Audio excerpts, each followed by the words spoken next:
Parandur airport கைவிடப்பட்டால் Tamil Nadu 25 வருடம் பின்னோக்கி செல்லும். தமிழகத்தின் எதிர்கால பொருளாதார வளர்ச்சியில் முக்கிய மைல்கல்லாக கருதப்படும் பரந்தூர் பசுமை வழி பன்னாட்டு விமான நிலைய திட்டம் தற்போது நிறுத்தி வைக்கப்பட்டுள்ளது. இத்திட்டம் முழுமையாக கைவிடப்பட்டால் தமிழகம் 50,000 கோடி ரூபாய் முதல் 1,00,000 கோடி ரூபாய்க்கும் அதிகமான பொருளாதார இழப்பை சந்திக்கும் என்று பொருளாதார நிபுணர்கள் கடும் எச்சரிக்கை விடுத்துள்ளனர். மேலும் இந்த முடிவு தமிழ்நாட்டை பொருளாதார ரீதியாக 30 ஆண்டுகள் பின்னோக்கி தள்ளிவிடும் என அவர்கள் கூறுகின்றனர். காஞ்சிபுரம் மாவட்டத்தில் உள்ள பரந்தூரில் முன்மொழியப்பட்ட இந்த விமான நிலைய திட்டம் சென்னை மீனம்பாக்கம் விமான நிலையத்தின் அதிகப்படியான நெரிசலை தீர்க்கும் முக்கிய திட்டமாக வடிவமைக்கப்பட்டது. ஆண்டுக்கு சுமார் 10 கோடி பயணிகளை கையாளும் திறன் கொண்ட இந்த திட்டத்தின் மொத்த மதிப்பு 20,000 கோடி ரூபாய் முதல் 32,700 கோடி ரூபாய் வரை இருக்கும் என்று மதிப்பிடப்பட்டுள்ளது.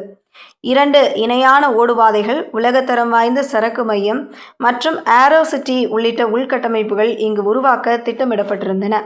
இத்திட்டத்துடன் இணைக்கப்பட்டுள்ள பல்வேறு துணை திட்டங்கள் தமிழகத்தின் வளர்ச்சியை பெருமளவில் ஊக்குவிக்கும் வகையில் அமைந்துள்ளன.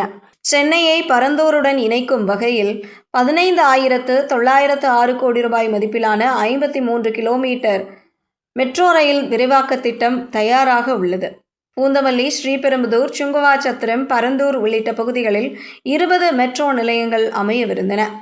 இதற்கான ஆரம்பகட்ட நிதியாக ஏற்கனவே 2,126 கோடி ரூபாய் ஒதுக்கப்பட்டுள்ளது.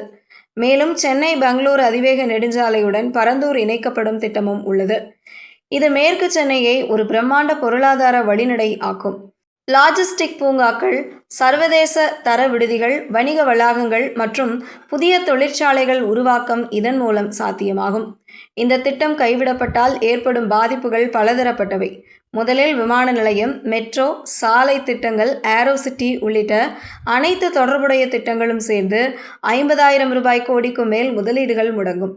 இது தமிழகத்தின் உள்கட்டமைப்பு வளர்ச்சியை அடுத்த 25 முதல் 50 ஆண்டுகளுக்கு பின்னோக்கி தள்ளும்.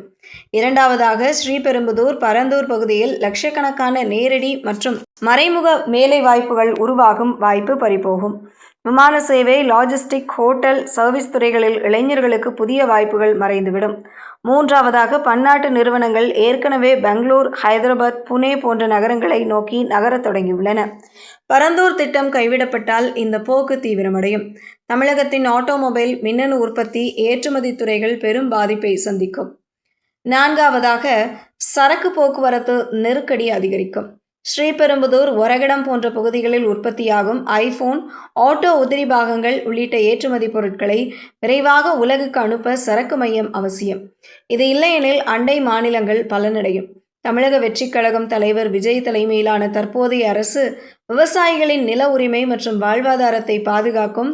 அதே வேளையில் இத்திட்டத்தை முன்னெடுக்க சமரச தீர்வுகளை கண்டுபிடிக்க வேண்டும். உரிய இழப்பீடு, மாற்று வாழ்வாதார வாய்ப்புகள், சுற்றுச்சூழல் பாதுகாப்பு ஆகியவற்றில் உள்ளூர் மக்களின் கவலைகளை தீர்த்து திட்டத்தை நிறைவேற்றுவதே நீண்டகால நலன் என்று வல்லுநர்கள் வலியுறுத்துகின்றனர்.